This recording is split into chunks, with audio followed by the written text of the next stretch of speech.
Om Swastiastu. Perkenalkan, kami dari kelompok 1 Manajemen Keuangan kelas B3 yang beranggotakan pertama Ninyoman Sinta Suwandani, dan selanjutnya saya sendiri I Gusti Ngurah Premananda Viswamitra, dan selanjutnya Ida Ayudiah Karina Maheswari, lalu ada Cok Gede Putra Baskara Diva, dan yang terakhir ada Nimade Gresia Nurvita Dewi. Di sini kami akan melakukan presentasi dengan materi yang berjudul Laporan Pokok dan Analisis Rasio Keuangan. Baik, saya akan mengawali presentasi ini. Yang pertama ada kinerja keuangan perusahaan. Kinerja keuangan perusahaan merupakan salah satu aspek penilaian fundamental terhadap kondisi suatu perusahaan. Horn menyatakan bahwa pengukuran kinerja keuangan meliputi hasil perhitungan rasio keuangan berdasarkan laporan keuangan yang dipublikasikan perusahaan dan telah diaudit oleh akuntan publik. Penilaian kinerja keuangan dapat dilakukan dengan menganalisis laporan keuangan perusahaan. Analisis laporan keuangan meliputi apakah aktiva dan kewajiban suatu perusahaan dikelola dengan baik, termasuk kegiatan pembiayaannya untuk meningkatkan nilai suatu perusahaan. Analisis kinerja keuangan juga dapat digunakan sebagai kerangka kerja untuk perencanaan dan pengendalian keuangan. Misalnya, memperkirakan apakah jumlah persediaan suatu perusahaan itu cukup untuk mendukung tingkat penjualan yang telah diproyeksikan. Selanjutnya, ada laporan keuangan pokok.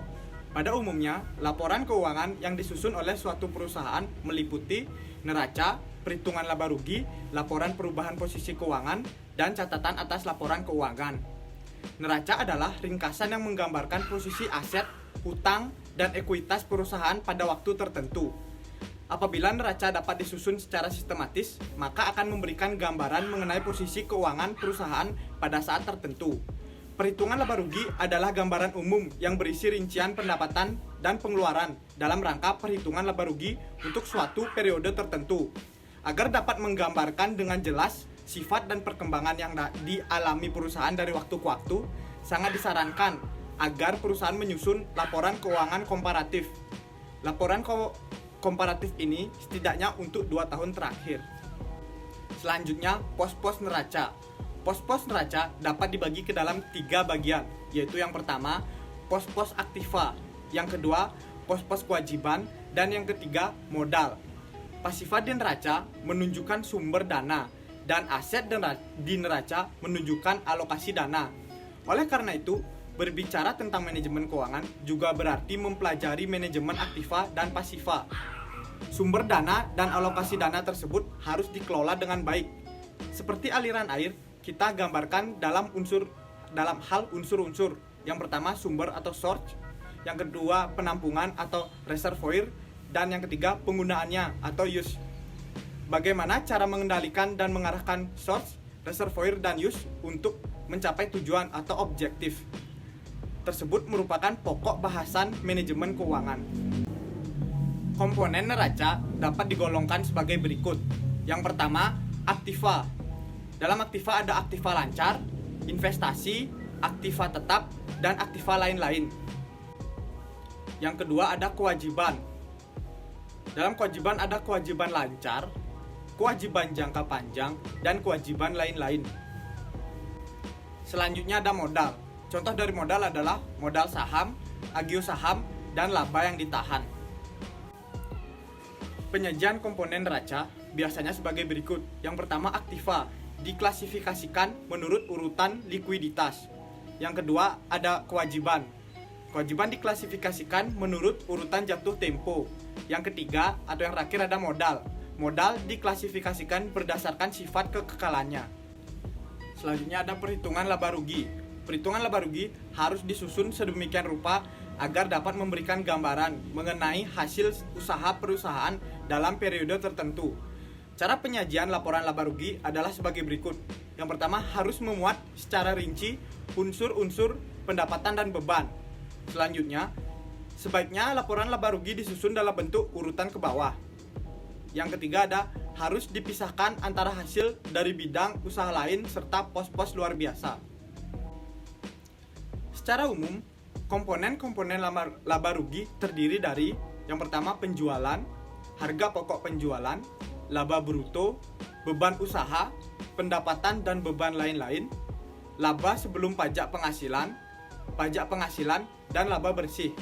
Baik, sekian presentasi dari saya dan akan dilanjutkan oleh teman saya. Baik, terima kasih atas kesempatannya. Di sini, saya akan menjelaskan analisis perbandingan laporan keuangan atau yang juga sering disebut dengan analisis laporan keuangan komparatif. Analisis perbandingan laporan keuangan adalah metode dan teknik analisis dengan cara membandingkan laporan keuangan, yaitu neraca dan laporan laba rugi untuk 2 periode atau lebih. Neraca yang diperbandingkan menunjukkan aktiva, hutang, serta modal perusahaan pada 2 tanggal atau lebih untuk satu perusahaan, atau pada tanggal tertentu untuk 2 perusahaan yang berbeda. Perubahan-perubahan dalam neraca dalam suatu periode bisa disebabkan karena yang pertama, laba atau rugi bersifat operasional maupun insidensial. Yang kedua, diperolehnya aktiva baru maupun adanya perubahan bentuk aktiva. Yang ketiga, timbulnya atau lunasnya hutang maupun adanya perubahan hutang satu ke bentuk yang lain. Dan yang keempat, adanya penambahan atau pengurangan modal. Metode analisis perbandingan laporan keuangan ada 2, yaitu yang pertama analisis dinamis dan yang kedua analisis statis. Apabila laporan keuangan yang dianalisis dengan mengadakan perbandingan dari laporan selama beberapa periode, maka analisis yang demikian dinamakan analisis horizontal atau analisis dinamis. Sedangkan, bila laporan keuangan yang dianalisis hanya meliputi satu periode saja atau hanya membandingkan antara pos yang satu dengan pos yang lainnya dalam satu laporan keuangan, analisis demikian disebut analisis vertikal atau analisis statis. Analisis perbandingan laporan keuangan yang dinamis akan diperoleh hasil analisis yang memuaskan. Karena dengan laporan keuangan yang diperbandingkan untuk beberapa periode akan diketahui sifat kecenderungan perubahan yang terjadi dalam perusahaan tersebut. Analisis perbandingan ini dapat menunjukkan antara lain: yang pertama, data absolut atau jumlah dalam rupiah; yang kedua, kenaikan atau penurunan dalam jumlah rupiah; yang ketiga, kenaikan atau penurunan dalam persentase; yang keempat, perbandingan yang dinyatakan dengan rasio; dan yang terakhir, persentase dari total. Contoh neraca perbandingan. PT Masindo neraca perbandingan 31 Desember 2011 dan 2012 dalam jutaan rupiah. Untuk kas pada tahun 2011 3 juta, pada tahun 2012 5 juta, ini menunjukkan kas bertambah sebesar 2 juta atau 67%. Untuk piutang dagang pada tahun 2011 130 juta, pada tahun 2012 164 juta. Ini menunjukkan piutang dagang bertambah sebesar 34 juta atau 26%. Untuk persediaan pada tahun 2011 210 juta, pada tahun 2012 235 juta. Ini menunjukkan persediaan bertambah sebesar 25 juta atau 12%.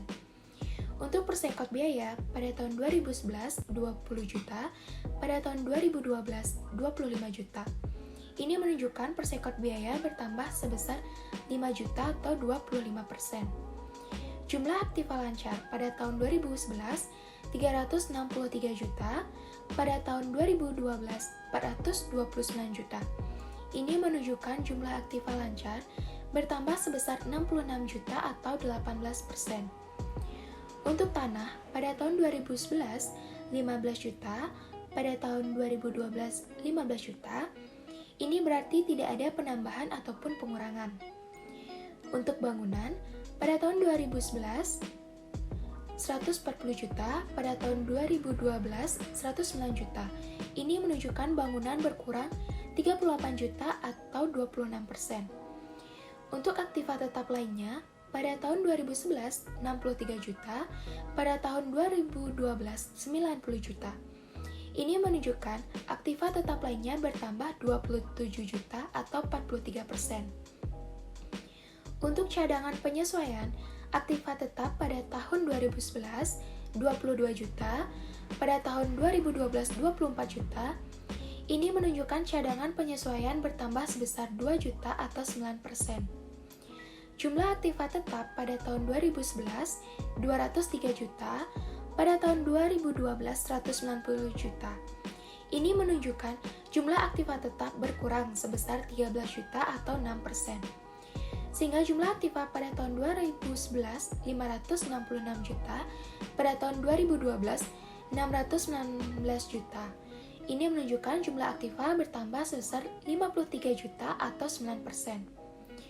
Untuk hutang dagang pada tahun 2011 167 juta, pada tahun 2012 210 juta. Ini menunjukkan hutang dagang bertambah sebesar 43 juta atau 26%. Untuk hutang wesel pada tahun 2011 35 juta, pada tahun 2012 70 juta. Ini menunjukkan hutang wesel bertambah sebesar 35 juta atau 100%. Untuk hutang gaji, pada tahun 2011 81 juta, pada tahun 2012 60 juta. Ini menunjukkan hutang gaji berkurang 21 juta atau 26%. Sehingga jumlah hutang lancar pada tahun 2011 283 juta, pada tahun 2012 340 juta. Ini menunjukkan hutang lancar bertambah sebesar 57 juta atau 20%. Untuk hutang jangka panjang dan modal tidak bertambah atau berkurang. Untuk laba ditahan pada tahun 2011 223 juta, pada tahun 2012 219 juta. Ini menunjukkan laba ditahan berkurang sebesar 4 juta atau 2%. Untuk jumlah modal pada tahun 2011 283 juta, pada tahun 2012 279 juta. Ini menunjukkan modal berkurang sebesar 4 juta atau 1%. Untuk jumlah hutang dan modal pada tahun 2011 566 juta, pada tahun 2012 619 juta. Ini menunjukkan jumlah hutang dan modal bertambah sebesar 53 juta atau 9%. Contoh laporan laba rugi perbandingan. PT Imasindo laporan laba rugi perbandingan 31 Desember 2011 dan 2012 dalam jutaan rupiah. Untuk penjualan neto pada tahun 2011 700 juta, pada tahun 2012 898 juta. Ini menunjukkan penjualan neto bertambah sebesar 198 juta atau 28%. Untuk harga pokok penjualan pada tahun 2011 566 juta, pada tahun 2012 638 juta. Ini menunjukkan penjualan neto bertambah sebesar 72 juta atau 13%. Untuk laba kotor pada tahun 2011 134 juta, pada tahun 2012 260 juta. Ini menunjukkan laba kotor bertambah sebesar 126 juta atau 94%. Untuk biaya penjualan pada tahun 2011 40 juta, pada tahun 2012 127 juta. Ini menunjukkan biaya penjualan bertambah sebesar 87 juta atau 218%. Untuk biaya administrasi pada tahun 2011 22 juta, pada tahun 2012 68 juta. Ini menunjukkan biaya administrasi bertambah 46 juta atau 209%. Untuk laba operasi pada tahun 2011 72 juta, pada tahun 2012 65 juta.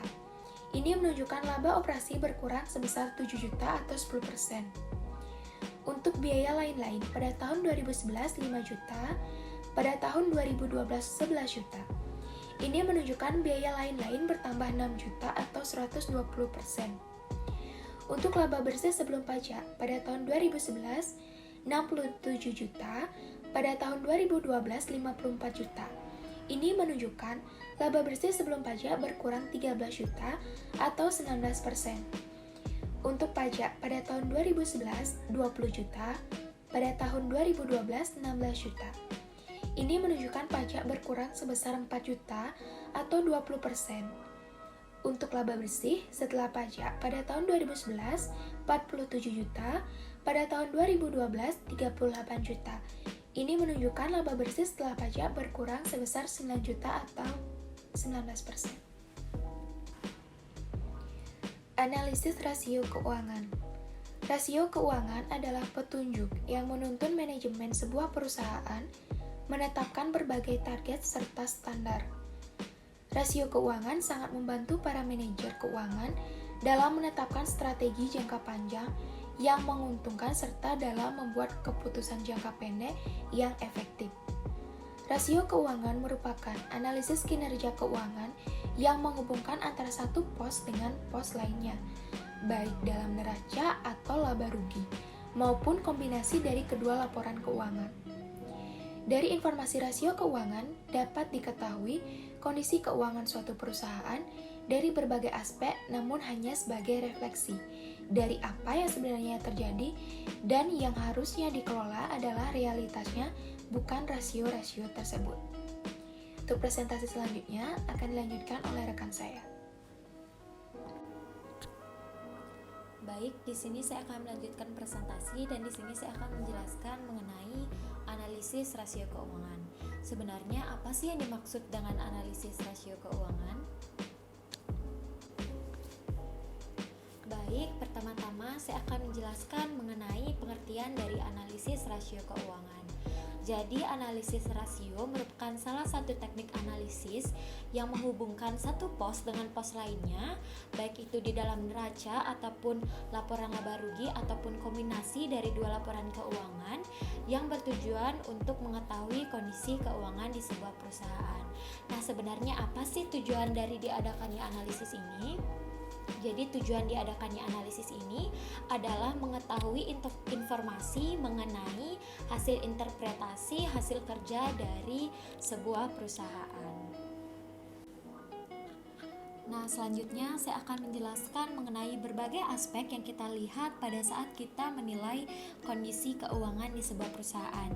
Yang pertama ada aspek likuiditas. Nah, likuiditas sendiri merupakan kemampuan perusahaan untuk melunasi kewajiban finansialnya dalam jangka waktu pendek dengan dana lancar yang sudah tersedia di perusahaan tersebut. Salah satu contohnya pada saat perusahaan membayar gaji karyawan dan juga membayar biaya operasional. Yang kedua ada aspek solvabilitas, di mana solvabilitas merupakan kemampuan dari perusahaan untuk melunasi kewajiban finansialnya baik dalam jangka waktu pendek ataupun jangka waktu panjang ataupun dalam mengukur sejauh mana perusahaan dibiayai oleh hutang. Nah, di aspek solvabilitas sendiri memiliki beberapa implikasi. Yang pertama, kreditur mengharapkan dana yang disediakan oleh perusahaan tersebut sebagai margin keamanan, di mana jika perusahaan hanya memberikan dana kecil, maka resiko bisnis tersebut lebih besar ditanggung oleh kreditur. Dan yang kedua, meskipun pengadaan dana tersebut didapatkan dari hutang, setidaknya pemilik perusahaan tersebut masih bisa mengendalikan perusahaannya. Dan yang ketiga, bila perusahaan mendapatkan keuntungan lebih dari dana yang dipinjam, lebih besar daripada bunga yang harus dibayarkan, maka pengembalian dana kepada pemiliknya bisa lebih cepat waktunya. Baik, selanjutnya saya akan menjelaskan aspek yang ketiga, yaitu aspek profitabilitas, di mana profitabilitas sendiri menunjukkan kemampuan perusahaan untuk memperoleh laba atau ukuran efektivitas pengelolaan manajemen di perusahaan tersebut. Jadi kemampuan untuk memperoleh laba sendiri bisa dilihat dari modal sendiri ataupun dana yang diinvestasikan ke dalam perusahaan tersebut. Nah, aspek yang keempat ada aspek aktivitas usaha, di mana aktivitas usaha sendiri merupakan kemampuan dari perusahaan untuk menjaga stabilitas perusahaannya untuk tetap bisa bertahan hidup dan berkembang sendiri, atau untuk mengukur tingkat efektivitas pemanfaatan sumber daya di perusahaan tersebut. Nah, aspek aktivitas usaha ini juga bisa dilihat dari perbandingan penjualan yang telah dicapai di perusahaan tersebut dengan masing-masing pos aktiva di perusahaan tersebut. Nah, semakin tinggi rasio aktivitas usaha ini, maka semakin efisien pula perusahaan-perusahaan tersebut menggunakan dananya untuk masing-masing pos aktiva di perusahaan tersebut. Nah, yang kelima ada aspek penilaian atau aspek pasar. Penilaian atau pasar menunjukkan pengakuan pasar terhadap kondisi keuangan yang dicapai perusahaan untuk mengukur kemampuan manajemen dalam menciptakan nilai pasarnya di atas biaya investasi. Nah, aspek penilaian atau pasar ini juga bisa dilihat dari perbandingan harga pasar saham dengan laporan posisi keuangan di perusahaan tersebut. Nah, selanjutnya di sini saya akan menjelaskan mengenai pengelompokan dari rasio keuangan. Nah, bagaimana sih pengelompokan rasio keuangan berdasarkan aspek keuangan? Baik, selanjutnya saya akan menjelaskan mengenai pengelompokan dari rasio keuangan. Yang pertama ada rasio likuiditas, di mana rasio likuiditas sendiri digunakan untuk mengukur kemampuan perusahaan untuk melunasi kewajiban jangka pendek yang dimiliki oleh perusahaan tersebut. Adapun beberapa rasio yang termasuk ke dalam rasio likuiditas ini, yaitu yang pertama ada current ratio, di mana maksud dari analisa pengukuran dengan rasio ini adalah untuk mengukur kemampuan perusahaan memenuhi kewajiban yang segera jatuh tempo. Adapun formula dari perhitungan current ratio sendiri adalah aktiva lancar dibagi dengan pasiva lancar dikali 100%. Nah, yang kedua ada quick ratio, di mana maksud dari analisanya adalah untuk mengukur kemampuan perusahaan untuk memenuhi kewajiban yang segera jatuh tempo dari quick asset atau melihat kualitas dari aktiva lancar yang dimiliki perusahaan tersebut. Nah, adapun formula perhitungan dari quick ratio sendiri yaitu aktiva lancar dikurangi dengan persediaan dibagi dengan pasiva lancar dikali 100%. Yang ketiga ada cash ratio. Nah, cash ratio sendiri digunakan untuk mengukur kemampuan perusahaan memenuhi kewajiban yang segera jatuh tempo dengan cash yang dimiliki oleh perusahaan tersebut. Adapun formula perhitungan untuk cash ratio ini adalah cash ditambah surat berharga dibagi dengan hutang lancar dikali 100%. Selanjutnya ada net working capital to sales. Nah, maksud dari metode rasio ini adalah untuk mengukur peranan sumber jangka panjang yang terikat pada aktiva lancar sehubungan dengan pelaksanaan penjualan di perusahaan tersebut. Adapun formula perhitungannya yaitu modal kerja bersih dibagi penjualan dikali 100%. Nah, yang kelima ada current asset to sales, di mana maksud dari pengukurannya adalah menunjukkan peranan modal kerja dalam mencapai penjualan. Adapun formula dari perhitungannya yaitu aktiva lancar dibagi dengan penjualan dikali dengan 100%. Baik, rasio selanjutnya yang kedua adalah rasio solvabilitas, di mana rasio solvabilitas sendiri merupakan rasio yang digunakan untuk mengukur seberapa jauh perusahaan menggunakan dana pinjamannya. Adapun beberapa rasio yang termasuk kepada rasio solvabilitas ini, yang pertama ada total debt to total asset, di mana maksud dari analisanya adalah membandingkan total peminjaman dengan aktiva untuk mengetahui besarnya penggunaan hutang dibandingkan seluruh modal yang dimiliki oleh perusahaan tersebut. Adapun formula untuk perhitungannya yaitu jumlah utang dibagi dengan jumlah aktiva dikali 100%. Yang kedua ada long term debt to equity. Nah, maksud dari analisanya adalah membandingkan hutang jangka panjang dengan modal sendiri untuk mengetahui besarnya penggunaan hutang jangka panjang dibandingkan dengan modal sendiri. Adapun formula perhitungannya adalah jumlah utang jangka panjang dibagi jumlah modal sendiri dikali 100%. Selanjutnya yang ketiga ada times interest earned. Nah, maksud dari analisanya adalah untuk mengukur pengaruh adanya modal luar bagi perusahaan.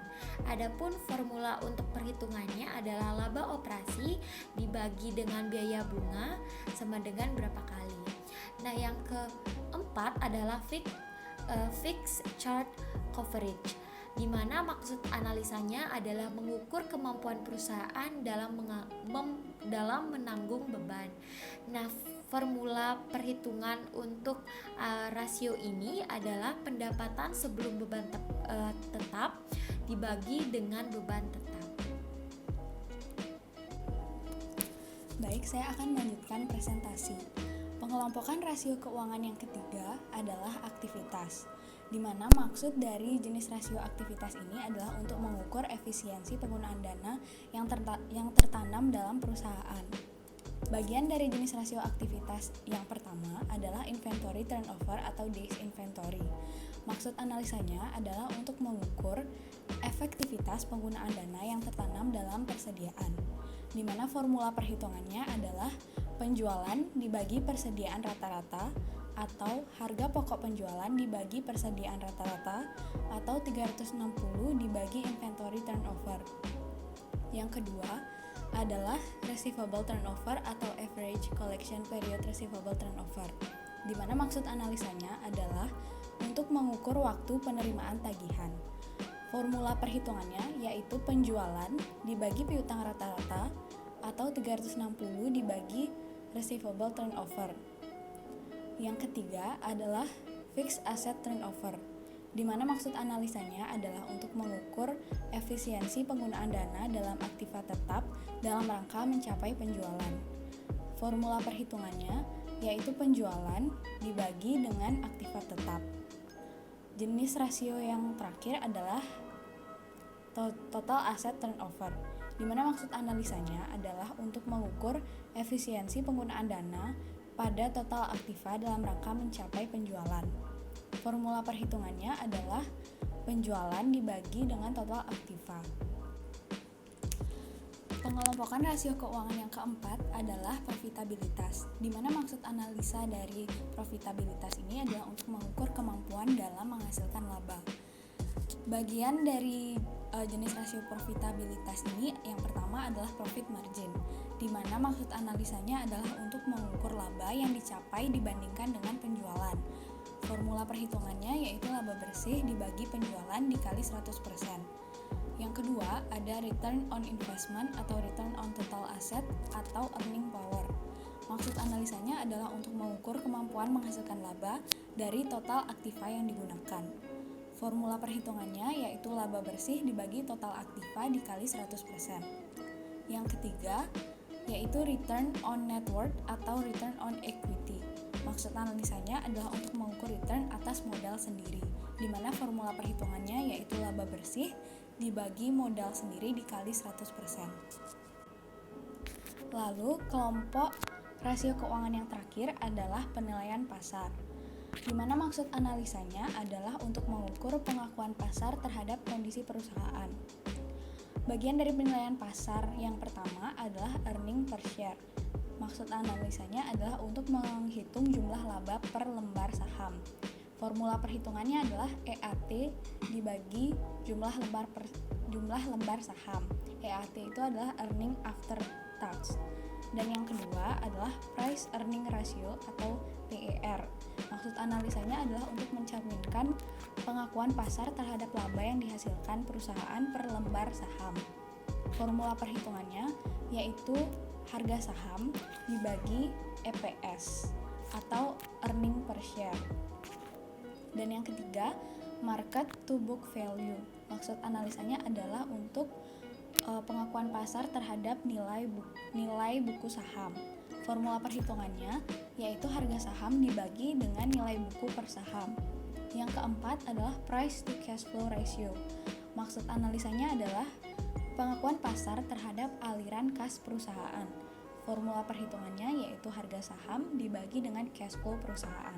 Dan yang terakhir adalah dividend payout ratio.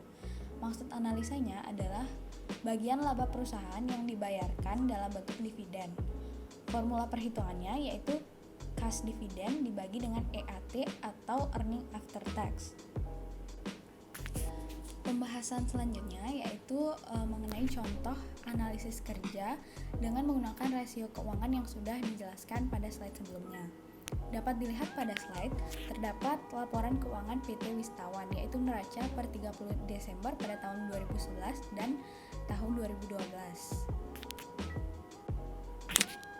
Pada slide ini juga dapat dilihat data laporan keuangan dari PT Wistawan, yaitu laporan laba rugi pada tahun 2011 dan tahun 2012. Baik, selanjutnya adalah analisis dan interpretasi rasio keuangan dari contoh laporan keuangan yang terdapat pada slide sebelumnya, yaitu pada PT Wistawan. Yang pertama adalah pada rasio likuiditas, di mana current ratio pada tahun 2011 seperti yang terdapat pada slide, hasilnya adalah 265% yang didapat dari formula perhitungan aktiva lancar dibagi dengan utang lancar. Dan pada tahun 2011 pada data laporan keuangan sebelumnya, yaitu didapat 106.000 dibagi dengan 40.000 dikali 100% sama dengan 265%. Artinya setiap Rp100 kewajiban yang harus dibayar dijamin dengan dana lancar sebesar Rp265. Secara kuantitatif, maka likuiditas perusahaan tersebut dapat dikatakan bagus. Dan pada tahun 2012 didapat current ratio-nya adalah 238%, di mana hasil tersebut didapat dari 100.000 dibagi 42.000 dikali dengan 100%. Pada tahun 2012 juga walaupun mengalami penurunan sebesar 27% dari tahun 2011, namun perusahaan masih tergolong liquid. Kemudian yang kedua adalah quick ratio.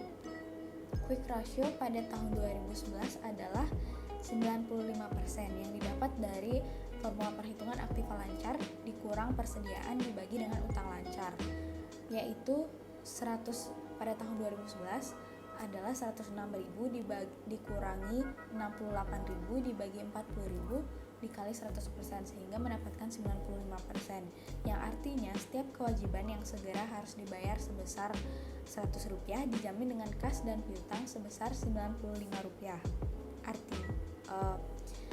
Kemudian pada tahun 2012 quick ratio-nya yang didapat adalah 119%, yang didapat dari 100.000 dikurang 50.000 dibagi 42.000 dikali dengan 100% sehingga mendapatkan 119%. Pada tahun 2012 mengalami kenaikan sebesar 24% dari tahun 2011. Jadi tanpa menjual persediaan pun perusahaan dapat melunasi kewajiban jangka pendeknya. Dan yang terakhir adalah cash ratio, di mana pada tahun 2011 didapatkan cash ratio sebesar 20%, yang didapat dari kas ditambah dengan surat-surat berharga dibagi dengan hutang lancar. Sesuai dengan laporan keuangan sebelumnya, didapat data 8.000 dibagi 40.000 dikali 100% sama dengan 20%, yang artinya setiap kewajiban yang segera harus dibayar sebesar Rp100 dijamin dengan kas dan piutang sebesar Rp20. Kemudian pada tahun 2012 didapat 48%, yang didapat dari 20.000 dibagi 42.000 dikali 100%. Pada tahun 2012 ini cash ratio mengalami kenaikan menjadi 48% dari tahun 2011. Baik, selanjutnya adalah interpretasi rasio keuangan pada aspek aktivitas usaha. Yang pertama adalah rasio inventory turnover. Pada tahun 2011 didapat 2,54 kali, di mana hasil tersebut didapat dari perhitungan HPP dibagi dengan persediaan, yaitu pada tahun 2011 173.000 dibagi dengan 68.000, yaitu 2,54 kali.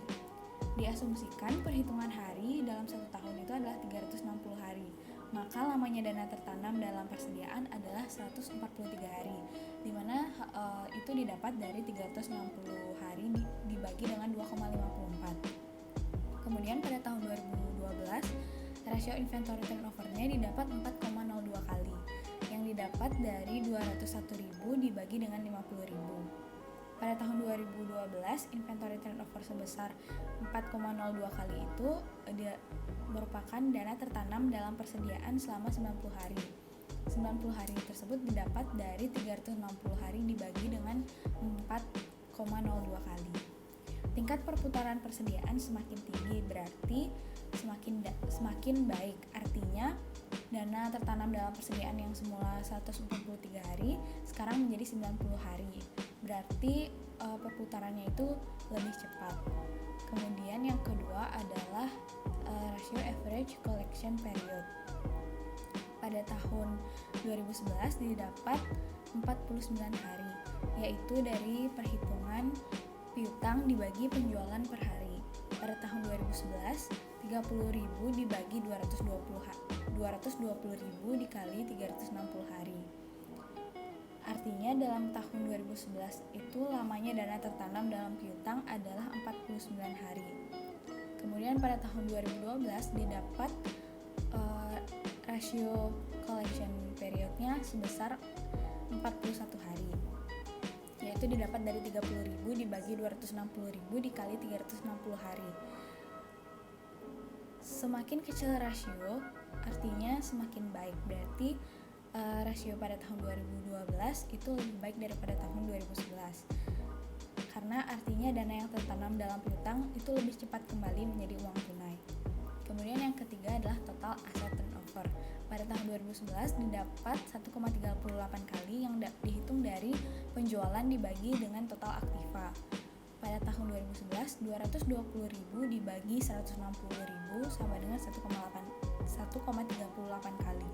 Kemudian pada tahun 2012, 260.000 dibagi dengan 156.000 sama dengan 1,67 kali. Baik, saya akan melanjutkan tentang aspek solvabilitas.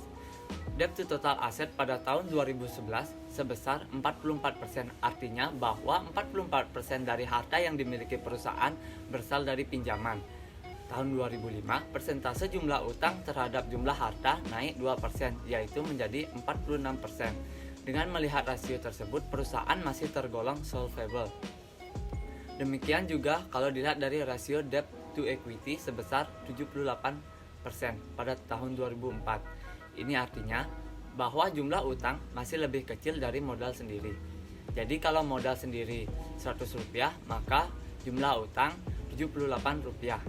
Tahun 2021, debt to equity naik menjadi 86%. Jadi jumlah utangnya 86% dari jumlah modal sendiri. Dan interest earned pada tahun 2011 sebesar 2,62 kali, artinya laba operasi perusahaan dapat menutupi beban bunga. Jadi laba operasi 2,62 kali lebih besar dari biaya bunga. Pada tahun 2012 rasio ini naik menjadi 6,64 kali.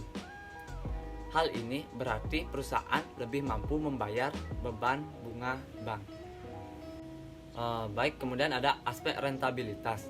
Rasio profit margin sebesar 1,2% pada tahun 2011. Ini artinya bahwa setiap ada transaksi penjualan sebesar Rp100, sudah tersedia laba bersih sebesar Rp1,2.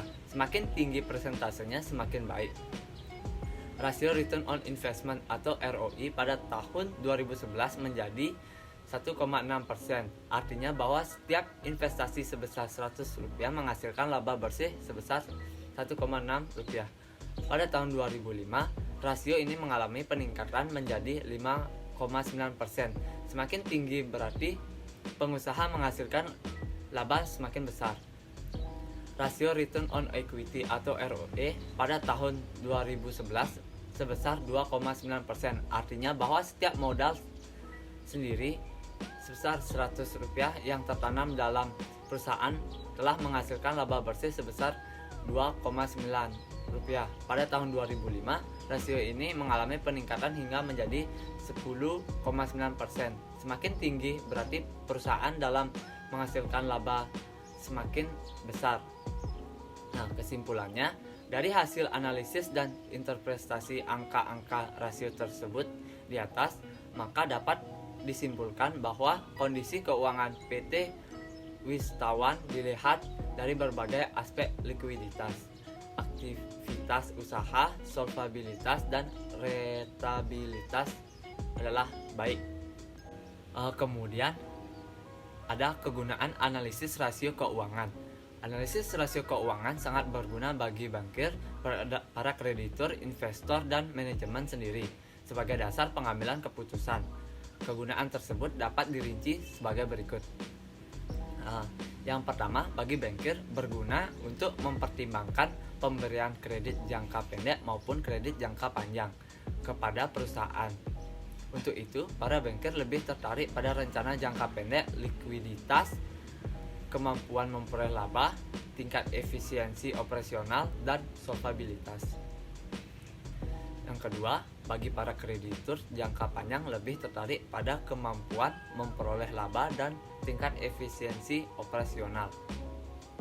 Yang ketiga, bagi para penanam modal atau investor lebih tertarik pada kemampuan memperoleh laba jangka panjang dan tingkat efisiensi perusahaan. Yang keempat, bagi manajemen sendiri sangat berkepentingan dengan semua aspek analisis rasio keuangan, karena ini harus mampu membayar hutang jangka pendek, mampu membayar hutang jangka panjang, maupun meningkatkan efisiensi perusahaan, mampu memaksimalkan nilai perusahaan, dan mampu memperoleh laba untuk memaksimalkan kekayaan pemegang saham. Kekuatan dan kelemahan analisis rasio. Analisis rasio merupakan suatu alat analisis yang amat bermanfaat, namun hasilnya ditentukan oleh kualitas atau tingkat keakuratan data itu. Jika suatu data yang masuk sampah, maka yang keluar juga akan sampah. Dalam proses komputer yang lazim dikenal dengan istilah garbage in, garbage out. Demikian juga rasio. Jika data tidak benar, maka analisisnya pun tidak benar. Yang penting dalam analisis rasio adalah bahwa rasio merupakan cara yang sederhana dalam menggabungkan dua keping informasi ke dalam suatu kesatuan. Juga penting diingat bahwa rasio hanya mencerminkan gejala dari baik atau tidaknya data yang dianalisis dan bukan pada penyebabnya. Ada beberapa hal yang perlu diperhatikan dalam menarik kesimpulan karena adanya beberapa kelemahan dari rasio. Yang pertama yaitu data pembanding. Analisis rasio akan bermanfaat apabila dapat dibandingkan dengan rasio rata-rata industri. Padahal rasio rata-rata industri di Indonesia sampai saat ini belum ada. Dengan demikian, sulit untuk dibandingkan. Yang kedua, ada distorsi data pembanding. Inflasi mempunyai dampak distorsi buruk terhadap neraca perusahaan, terhadap penyusutan biaya bahan, laba, dan lain-lain. Juga akan terpengaruh. Faktor musiman juga membuat distorsi dalam analisis rasio. Yang ketiga, yaitu interpretasi dalam hasil. Untuk mengambil kesimpulan suatu rasio tertentu, itu baik atau buruk, baik untuk aspek likuiditas, belum tentu baik untuk rentabilitas. Yang keempat, ada perbedaan perlakuan akuntansi. Perbedaan perlakuan dalam praktek-praktek akuntansi dapat pula menyebabkan distorsi dalam analisis rasio. Misalnya, pengaruh penilaian persediaan. Yang terakhir adalah penutup. Analisis rasio adalah suatu teknik analisis yang menghubungkan antara suatu pos dengan pos lainnya, baik dalam neraca atau rugi laba, maupun kombinasi dari kedua laporan keuangan untuk mengetahui kondisi keuangan perusahaan. Tujuan dari analisis ini adalah untuk memberi informasi secara rinci atas hasil interpretasi mengenai kinerja yang telah dicapai oleh manajemen perusahaan. Kondisi keuangan dapat dilihat dalam berbagai aspek, yaitu yang pertama aspek likuiditas, aspek solvabilitas, aspek rentabilitas, aspek aktivitas usaha, dan aspek penilaian atau pasar. Analisis rasio keuangan sangat berguna untuk bank, kreditur, investor, dan manajemen sendiri sebagai dasar pengambilan keputusan, namun harus dibekali dengan pemahaman kekuatan dan kelemahan dari mekanismenya, seperti data pembanding, distorsi data pembanding, interpretasi dalam hasil, dan perbedaan perlakuan akuntansi. Sekian presentasi dari kelompok kami.